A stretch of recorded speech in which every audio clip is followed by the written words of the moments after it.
Dalam sebuah hadis Rasulullah Shallallahu Alaihi Wasallam pernah bersabda, Ya Aba Dzar, la antaghdua fatu'allima baban min kitabillahi ta'ala khairun laka min antusalliya mi'ata rak'atin. Pernah Rasulullah berwasiat kepada Abu Dzar, wahai Abu Dzar, di pagi hari kamu belajar satu bab dari ilmu, dari kitabnya Allah, baik itu Al-Quran ataupun hadis, itu lebih baik darimu daripada engkau beribadah sholat 100 rakaat. Kita mengkaji satu bab dari ilmu Al-Quran atau hadis, itu lebih baik daripada sholat 100 rakaat. Artinya bukan berarti terus sholat itu lebih rendah derajatnya dibanding mengaji. Ya artinya orang sholat tanpa ilmu, sholatnya tidak diterima. Tapi kalau orang ngaji tanpa dipraktekkan, misal ngaji tentang bab sholat tapi tidak dipraktekkan sholatnya dengan sesuai tuntunan ilmunya, maka orang ini akan menjadi orang fasik. Artinya belajar tentang ilmu ini sebuah keniscayaan, sebagaimana tadi ibu-ibu MC tadi mengatakan, tanpa ilmu hidup tidak bermutu. Ya, itu memang benar sekali, karena Rasulullah SAW selalu berwasiat untuk selalu kita memperbanyak ilmu, untuk kita selalu memperbaiki ilmu. Wa an aliyin karramallahu wajhah anin nabi sallallahu alaihi wasallam annahu qala sa'altu jibrila an ashabil ilmi faqala hum siraju ummatika fid dunya wal akhirah tuba liman arrafahum wal wailu liman angkarahum wa abghadahum. Diceritakan dari Sayyidina Ali karramallahu wajhah. Sayyidina Ali ini menceritakan dari Rasulullah Muhammad sallallahu alaihi wasallam bahwa beliau bersabda, aku bertanya kepada malaikat Jibril tentang orang-orang yang berilmu, orang-orang yang mempunyai ilmu. Maka malaikat Jibril mengatakan, wahai Muhammad, orang-orang yang berilmu dari umatmu itu adalah lentera. Mereka itu adalah lampu umatmu, penerang umatmu di dunia dan akhirat. Beruntung sekali orang-orang yang mengenal mereka, dan celaka bagi orang yang mengingkari dan membencinya. Artinya tugas kita adalah mencintai orang-orang yang berilmu, mengenal mereka, kemudian mengambil ilmunya, kemudian mengamalkan ilmunya. Makanya ketika kita ngaji bareng-bareng sama orang alim, selayaknya selalu kita berdoa dalam hati, Allahumma kama jama'atana fid dunya ijma' bainana fil jannah ijma' bainana fil barzah khattal jannah. Kalau kita ngaji bareng-bareng sama orang alim, ngaji sama orang-orang yang berilmu, kita berdoa, ya Allah, sebagaimana Engkau mengumpulkan kami di dunia, ya Allah, kumpulkan kami bersama mereka di barzah sampai di surga. Allahumma amin ya rabbal alamin. Dalam sebuah hadis juga diceritakan dari Rasulullah sallallahu alaihi wasallam, man shalla salatal jamaah atau man shalla as-salata ma'al jamaah wa jalasa fi halaqatil ilmi wa sami'a kalamallahi wa amila bihi a'tahu Allah taala sittata asya. Barang siapa melaksanakan sholat jamaah dan dia duduk di dalam majelis ilmu, kemudian mendengar firman-firmannya Allah yang diterangkan, kemudian mengamalkannya, maka Allah akan memberikan orang ini 6 hal.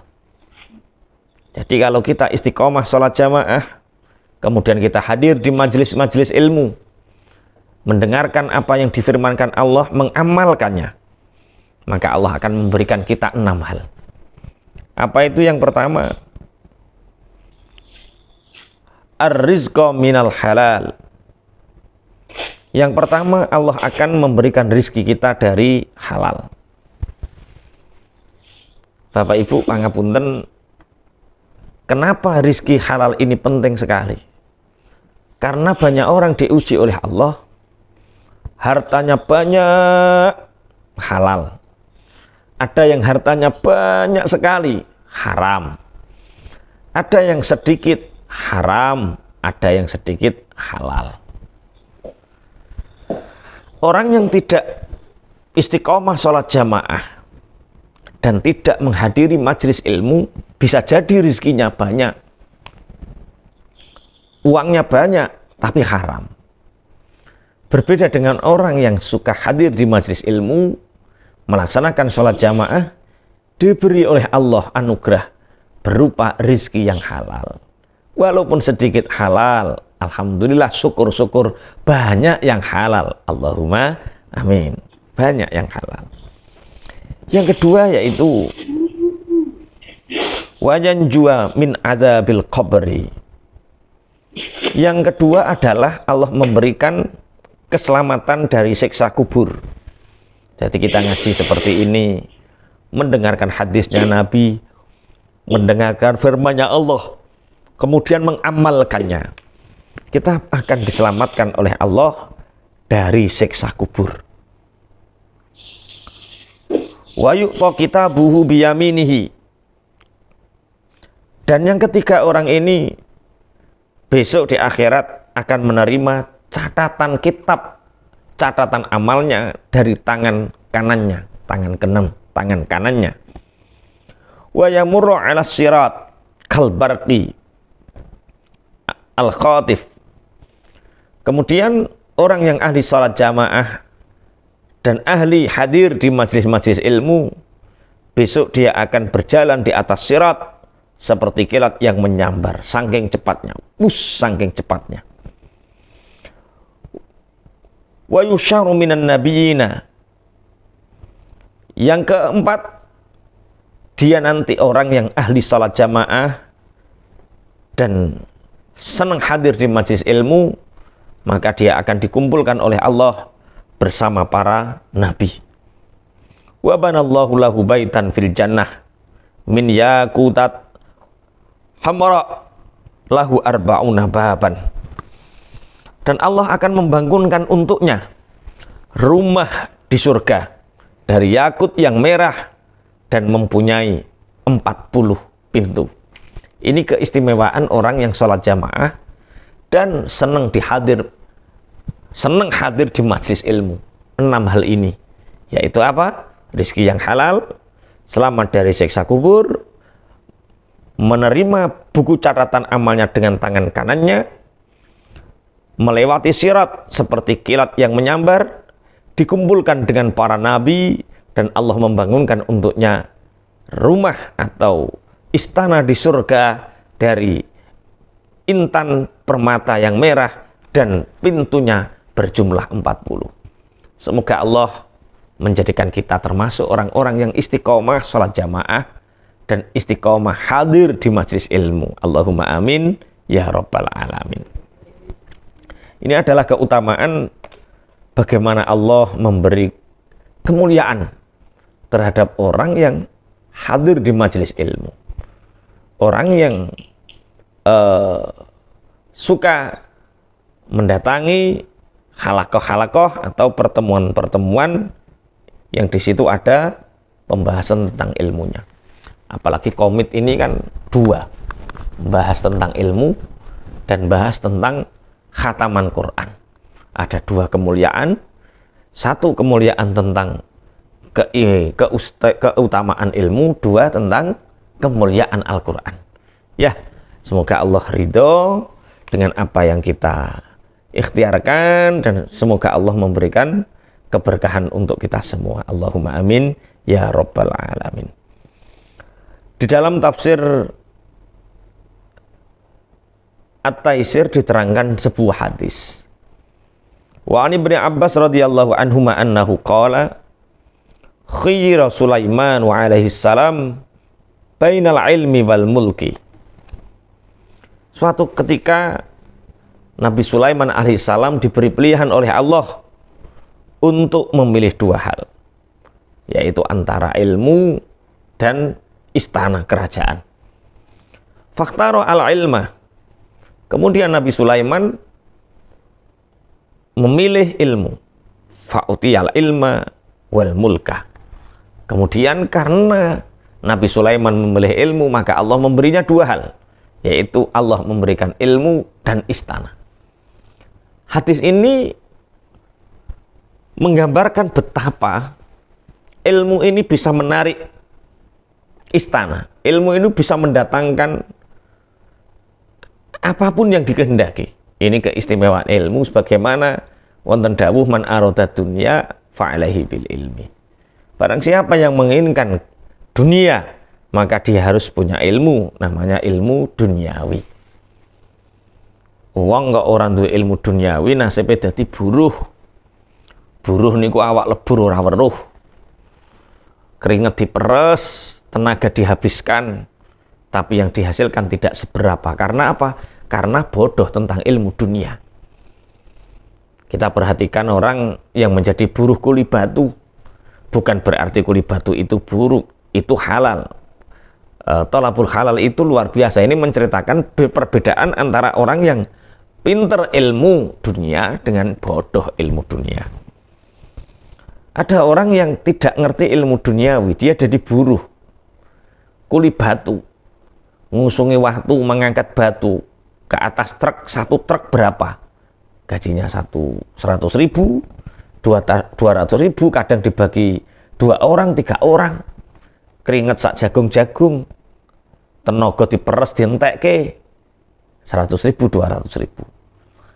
Ada orang ngambil batu kecil, batunya kecil, nggak berat, ya ora keringetan, tenaga juga tidak sampai habis, ngambilnya juga tidak terlalu sulit. Batu kecil diambil 10 juta. Apa itu 10 juta? Batu apa itu? Batu permata. Batu permata akeh. Oh. Lah nek permata akeh wis rasah ngaji, rasah sekolah, modal grindo. Larian nih kan kemana batu akeh. Batu akeh. Batu ginjal loh, Bu, batu ginjal, batu akeh. Batu ginjal. Ada orang terkenal batu ginjal. Batunya kecil. Ngambilnya juga nggak ngoyo, keringetan ya ora, meruntus ya ora. Diambil, bayarnya 10 juta. Kira-kira bayar napa mboten? Bayar. Karena apa? Orang punya ilmu duniawi. Nah, ini penting. Nabi Sulaiman ketika ditawari oleh Allah, wahai Sulaiman, engkau memilih mana? Engkau memilih ilmu atau istana kerajaan? Kekuasaan. Nabi Sulaiman memilih ilmu. Karena Nabi Sulaiman memilih ilmu, inilah Allah memberikan dia ilmu dan memberikan dia kekuasaan, istana kerajaan. Wa qala ba'dul hukama. Sebagian ulama-ulama ahli hikmah itu mengatakan al ilmu salah satu ahrufin. Ilmu itu dari 3 huruf. Ain, kemudian lam, kemudian mim. Istiqaqul aini min illiyin. Terbentuknya huruf ain itu singkatan dari illiyin, tempat yang tinggi. Dan lam itu terbentuk dari kata al-lutfi. Lutfi itu artinya belas kasih. Mim itu artinya al-mulki. Artinya fal ainu yujawisu sahibahu ila illiyin. Artinya orang yang mempunyai ilmu, maka dia akan mencapai derajat yang tinggi. Siapa yang mempunyai ilmu, dia akan menjadikan ilmu itu latif. Ilmu itu penuh dengan cinta kasih. Dan siapa yang punya ilmu, mimnya ini mulkan, maka dia akan menjadi pemimpin para makhluk. Makanya nek kepingin mulya sangono ilmu. Anak-anak kita disangoni ilmu, cucu-cucu kita disangoni ilmu, bahkan diri kita sendiri sangoni ilmu. Ilmu apa? Ya ilmu agama, ya ilmu dunia. Ilmu agama biar selamat di akhirat, ilmu dunia biar enak hidup di dunia. Apalagi pangapunten, Allah berfirman dalam Al-Quran, yarfa'illahu alladhina amanu minkum walladhina utul ilma darajat. Allah mengangkat derajatnya orang-orang yang beriman dan mengangkat derajatnya orang-orang yang berilmu. Berarti dua yang mengangkat derajat manusia, iman dan ilmu. Orang yang berilmu, anak wong melarat, disangoni ilmu, dia akan mulia. Orang tuanya juga akan menikmati kemuliaannya. Anaknya orang kaya, disangoni ilmu, dibekali ilmu, anak ini akan menjadi mulia, orang tuanya juga ikut mulia. Siapapun kalau punya bekal ilmu, maka derajatnya akan diangkat oleh Allah, akan menjadi mulia. Ilmu itu ibarat angka 0 dinilai mata uang, misal rupiah. Kita, anak-anak kita sudah punya bekal jasad, fisik itu angka 1. Ilmunya itu 0. Semakin nolnya banyak, maka uang ini akan semakin mahal. Contoh, uang 1000, nolnya hanya 3. Uang 100.000, nolnya 5. Kira-kira ibu kalau dikasih tawaran, panjenengan dikasih suaminya uang 1000 sama uang 100.000, kira-kira milih mana? Tentunya 100.000. Semakin nolnya banyak, semakin bernilai. Uang 100.000 digelitakke teng pundi-pundi, dia ditaruh dimanapun, dia akan bernilai. Di rumah wong, di rumah apik. Sama dengan orang yang berilmu, ditaruh di mana saja dia, berada di mana saja dia orang yang berilmu, dia tetap akan mulia dan dia tetap akan menjadi pemimpin. Di Bojonegoro itu ada, Bu, anaknya orang biasa. Rumahnya itu Ndolok Gede. Ndolok Gede itu salah satu desa pelosok di Bojonegoro.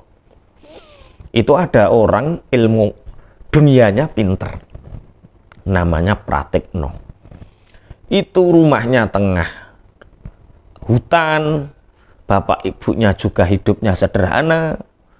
Cuma anak ini terkenal pinter dari kecil. Kemudian dia sekolah di Jakarta, kemudian pulang di Bojonegoro di tengah hutan. Walaupun hidup di pedesaan yang pelosok, tapi karena punya ilmu, diangkat derajatnya oleh Allah.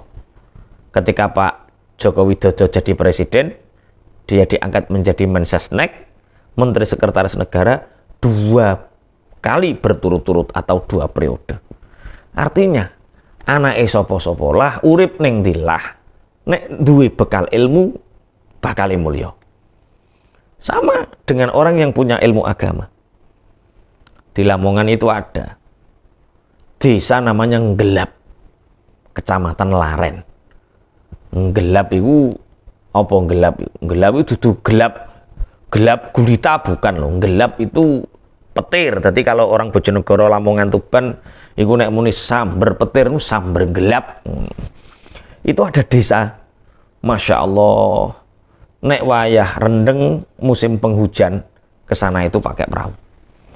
Kalau musim kemarau ke sana itu jalannya Masya Allah ngerugal. Walaupun ada program jalan mulus Lamongan, sampai sekarang masih ngerugal. Kemarin ke sana itu kaget. Tidur itu langsung bangun, tanya sama sopir. Gludak. Saya tanya sama sopir, Mas, dalem Mbak Yai? iki masih main Indonesia atau Mas? Oh, masih Pak ya. Oh ya Allah, tak kira tondi kok koyo ngene, tak kira wis ora Indonesia. Loh, di sana itu ada orang pinter ngaji. Dari kecil terkenal pinter ngaji, punya jiwa kepemimpinan, namanya Muhammad Tolhah. Keranten pinter ngaji, terkenal wong apik, najan yang desa pelosok. Muhammad Tolhah ini zaman Gus Dur jadi presiden, diangkat menjadi menteri agama sama Gus Dur. Artinya apa? Itulah orang yang berilmu, dia akan mencapai derajat tinggi. Orang yang berilmu akan penuh dengan kasih sayang. Orang yang berilmu akan menjadi pemimpin bagi umatnya. Ilmu. Ini keistimewaan ilmu. Diceritakan bahwa sesungguhnya Rasulullah Muhammad SAW pernah datang di depan pintu masjid. Fara'a asyaiton inda babi. Kemudian Rasulullah diperlihatkan oleh Allah, diberi kemampuan oleh Allah saat itu melihat setan berada di pintu masjid. Kemudian Rasulullah bertanya, "Ya iblis, suma tasna'uhuna?" Hei iblis, apa yang kamu lakukan di sini? Kemudian setan menjawab, "Uridu an adkhulal masjid wa ufsida sholata hadzal musalli." Setan menjawab, aku ingin masuk ke masjid dan ingin membatalkan, merusak sholatnya orang yang sholat ini. Walakin akhafu min hadhir rajul an-naimi. Tetapi ketika aku akan masuk masjid, aku takut kepada orang ini, yaitu ada orang yang tidur di depan pintu masjid.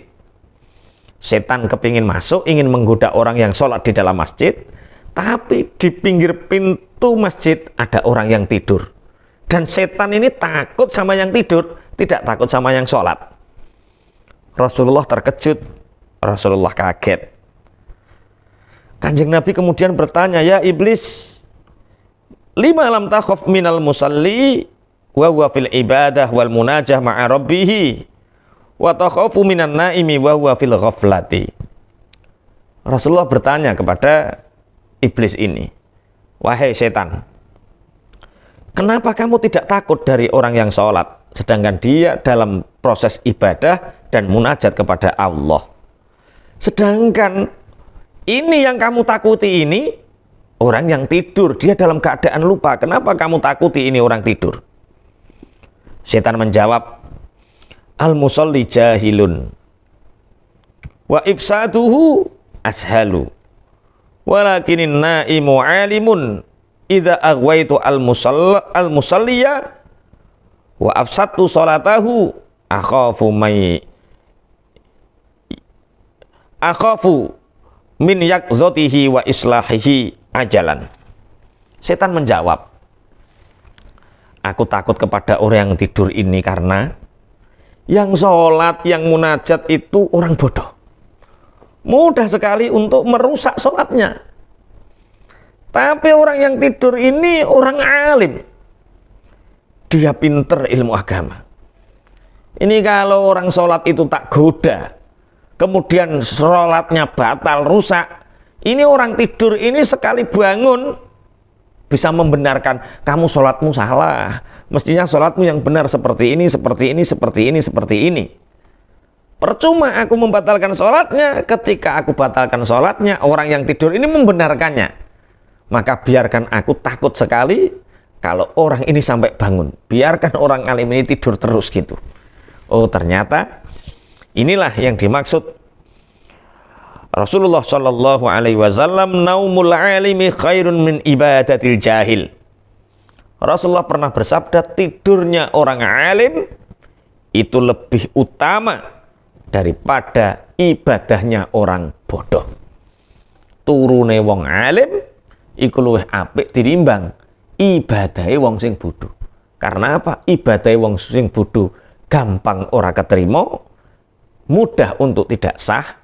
Tapi orang alim walaupun tidur, sekali dia terjaga, dia bisa membenarkan orang-orang dari kesalahannya. Makanya mari kita berusaha untuk menjadi orang alim atau berusaha untuk menjadi orang-orang yang berilmu dengan cara ikuti majelis-majelis taklim, ikuti kajian-kajian yang di situ bernilai ilmu. Insya Allah dengan ilmu itu Allah akan mencintai kita. Rasulullah Shallallahu Alaihi Wasallam pernah bersabda, "Man arada ayyahfadzal ilma, fa'alaihi ayyulazima khamsa khisalin." Terus, kalau kita ngaji, kita punya ilmu, ilmunya juga harus dijaga. Bagaimana agar ilmu ini dijaga oleh Allah? Rasulullah bersabda, barang siapa ingin menjaga ilmunya, maka orang ini harus istiqomah melakukan 5 hal. Yang pertama, al-ula sholatul laili walau rakaataini. Yang pertama adalah sholat malam walaupun 2 rakaat. Jadi keutamaan sholat malam itu adalah juga menjaga ilmu. Kalau kita ngaji, mendapatkan ilmu, kita istiqomah sholat malam walaupun 2 rakaat, maka ilmu ini akan terjaga dan ilmu ini akan mudah diamalkan. Wathaniyatu dawamul wudu. Yang kedua adalah ilmu bisa terjaga dengan selalu menjaga wudu, jangan sampai batal. Wathalitsatu at-taqwa fis sirri wal alaniyah. Yang ketiga adalah merasa punya rasa takut kepada Allah. Takut kepada Allah baik dalam keadaan sir atau dalam keadaan alaniyah. Baik secara sembunyi-sembunyi atau secara terang menerang. Kok terang menerang? Apa nek ngarani baik secara terang-terangan kok terang menerang. Mbuh delik-delik, mbuh bareng-bareng karo wong, selalu menjaga takwa, maka ilmu akan dijaga oleh Allah. Warabi'atu ayyakula littaqawi la lisyahawati. Yang keempat, kalau ingin ilmu kita dijaga oleh Allah, kita memakan sesuatu yang membuat kita mampu melakukan ibadah, bukan karena enaknya atau keinginannya. Makan itu yang penting halal, sekedar untuk mengganjal perut dan menegakkan punggung, kemudian melakukan ibadah, itu makan. Jadi makan jangan karena disenangi kemudian dimakan, tapi makanlah sesuatu yang membuat kita mampu untuk melakukan ibadah kepada Allah. Wal khamisah as-siwaku. Yang kelima adalah dengan kita melakukan siwakan. Siwak itu melakukan apapun, menggunakan apapun yang barang ini bisa membersihkan gigi dan menyedapkan bau mulut, itu namanya siwak. Orang-orang zaman Rasulullah atau orang-orang soleh biasa menggunakan kayu arok. Kayu arok itu kayu kecil yang bisa menetralisir bau mulut. Ketika digosokkan di gigi, maka gigi ini akan menjadi bersih. Namanya kayu arok, yang biasa dibawa orang-orang yang pulang umroh, pulang haji, oyote klopo, itu namanya kayu arok. Bagaimana kalau kayu arok ini sulit didapatkan? Berarti dengan siwakan, dengan apapun yang menyebabkan bau mulut kita menjadi harum dan gigi kita menjadi bersih, baik itu dengan sikat gigi atau dengan hal-hal yang lain.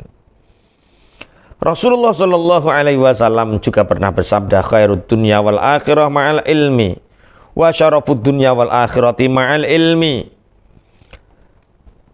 Kebaikan dunia dan akhirat itu bersamaan dengan ilmu, dan kemuliaan dunia dan akhirat itu juga bersamaan dengan ilmu. Artinya, kalau kita ingin mulia di dunia, ya tetap kita punya ilmu dunia. Kalau kita ingin di akhirat nikmat masuk surganya Allah, maka kita juga harus punya ilmu yang disebut dengan ilmu din atau ilmu agama. Bismillahirrahmanirrahim. Ini kemuliaan-kemuliaan bagaimana Allah mengistimewakan orang-orang yang berilmu. Bismillahirrahmanirrahim. Diceritakan idza kana yaumul qiyamati yu'ta bi arba'ati nafarin inda babil jannah bighairi ru'yatil hisab wal azab.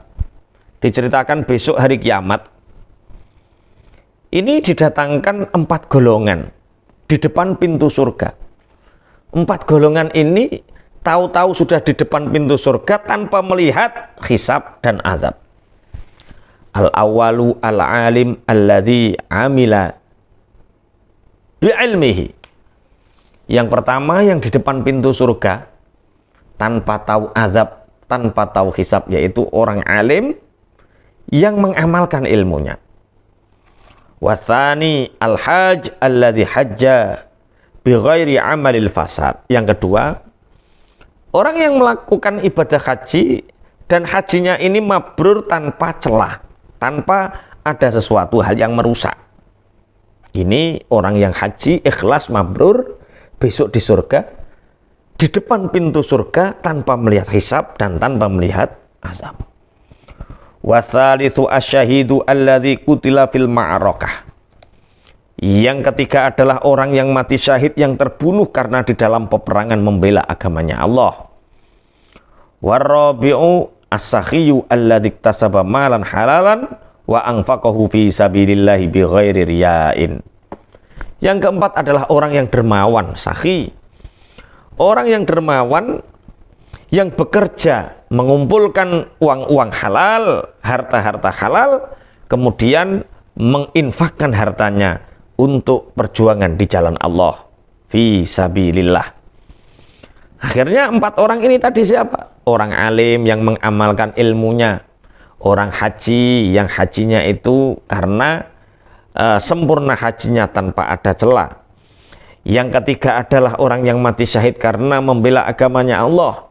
Yang keempat adalah orang yang dermawan yang bekerja untuk mendapatkan halal kemudian menginfakkannya. Orang 4 golongan ini tahu-tahu di depan surga tanpa tahu hisab dan tanpa melihat azab. Akhirnya apa yang terjadi? Fayunazi'u ba'duhum ba'dun lidukhulil jannati awalan. Keempat orang ini berdebat tentang siapa yang berhak pertama kali untuk masuk surga. Jere sing haji aku dhisik dhewe, jere wong sing alim aku dhisik dhewe, jere wong sing mati syahid aku dhisik dhewe, jere orang yang dermawan aku dhisik dhewe. Aku yang pertama kali. Akhirnya fayursilullahu ta'ala Jabrailu liyahkuma bainahum. Akhirnya Allah mengutus malaikat Jibril untuk memutuskan, memberi keputusan di antara mereka. Kemudian fayas'alu awalan asyahid. Malaikat Jibril bertanya pertama kali kepada orang yang mati syahid. Fayaqulu lahu ma amilta fid dunya wa anta tazidu dukhulul jannah. Fayaqulu lahu ma amilta fid dunya wa anta turidu dukhulal jannati awalan. Malaikat Jibril bertanya kepada orang yang mati syahid, amalan apa di dunia yang engkau kerjakan sehingga engkau menginginkan masuk surga pertama? Fayaqulu qutiltu fil ma'rakati ridallah ta'ala. Malaikat Jibril, aku adalah orang yang terbunuh karena membela agamanya Allah.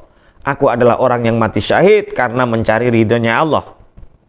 Fayaqulu mimman sami'ta thawabas syahidi. Malaikat Jibril bertanya kepada orang yang mati syahid, kamu tahu bahwa orang yang mati syahid besok masuk surga pertama itu dari siapa?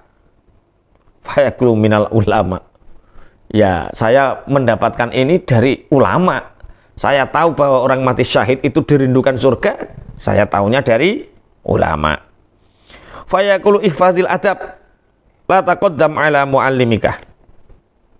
Hei, kata malaikat Jibril, orang yang mati syahid, jagalah adabmu. Jangan sekali-kali engkau masuk surga mendahului orang yang mengajarimu ilmu, yaitu orang alim.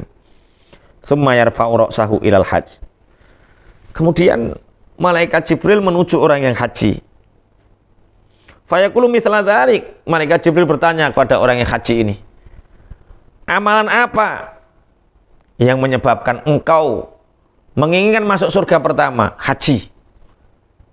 Al-hajju al-mabrur laisa lahu jazaa'un illal jannah. Haji yang mabrur tidak ada balasan baginya kecuali surga. Kamu tahu itu dari mana? Kalau orang yang haji besok mati, masuk surga, hajinya mabrur, masuk surga tanpa melihat azab dan hisab. Orang yang haji menjawab, saya tahu dari Pak Kiai, dari orang alim. Summa ila sakhi.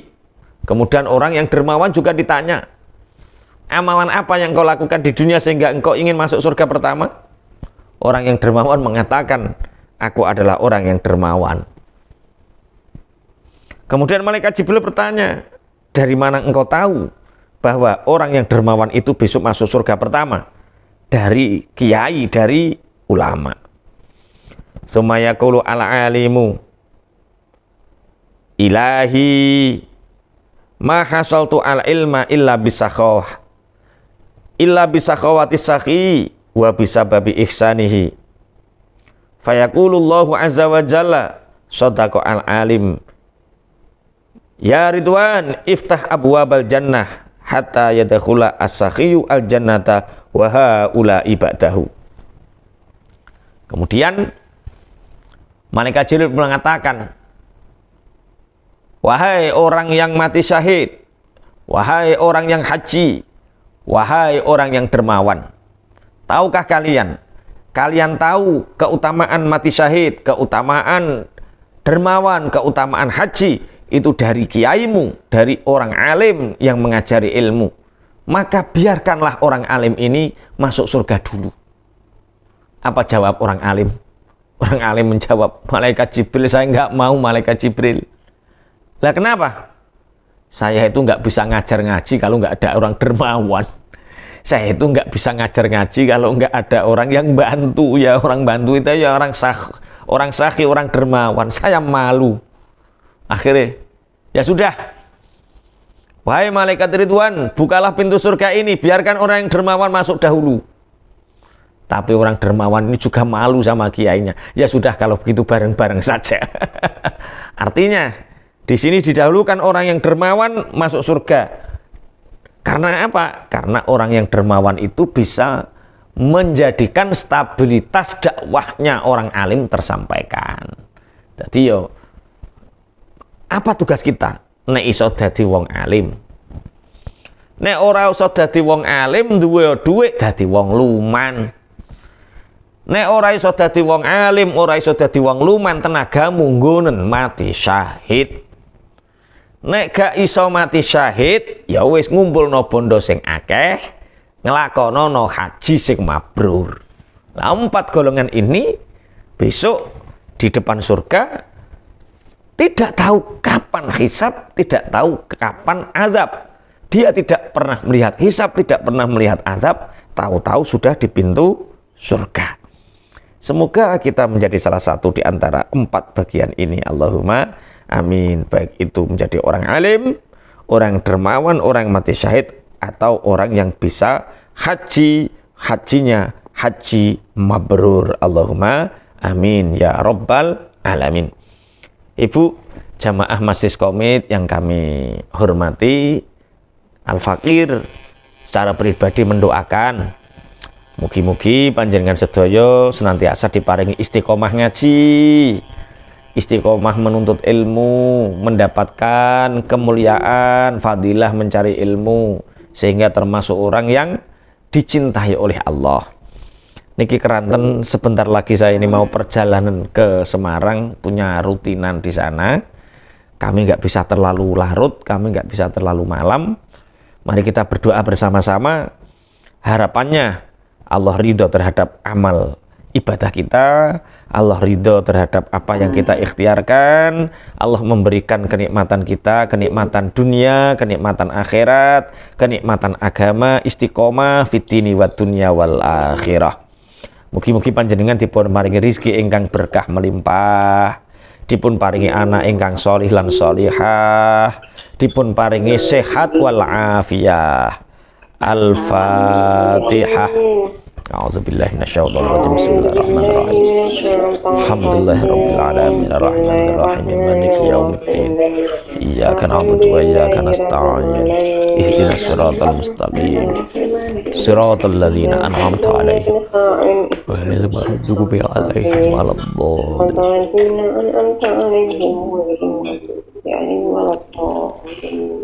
Bismillahirrahmanirrahim. Alhamdulillahirabbil alamin hamdan yuwafi ni'amahu wa yafi mazidah. Ya Rabbana lakal hamdu kama yanbaghi li jalali wajhika li ma'azimi sultanik. Wassalatu wassalamu ala sayyidina Muhammadin walhamdulillahi rabbil alamin. Allahumma inna maghfirataka arja min a'malina ya Allah, wa inna rahmataka awsa'u min dhunubina ya Allah. Allahumma illam nakun ahlan an nabla rahmatak farahmatuka ahlun anta bulughuna li annaha wasi'at kulla syai'in ya arhamar rahimin.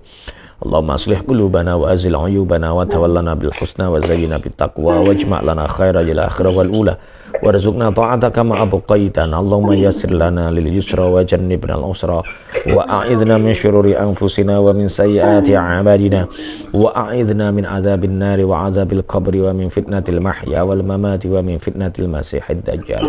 Rabbana atina min ladunka rahmatan wa hayyi' lana min amrina rasyada. Allahumma inna nas'aluka al-'afwa wal 'afiyah. Allahumma inna nas'aluka al-'afwa wal 'afiyah. Allahumma inna nas'aluka as-sihhah wal 'afiyah fid dini wad dunya wal akhirah. Rabbana atina fid dunya hasanatan wa fil akhirati hasanatan wa qina adzabannar.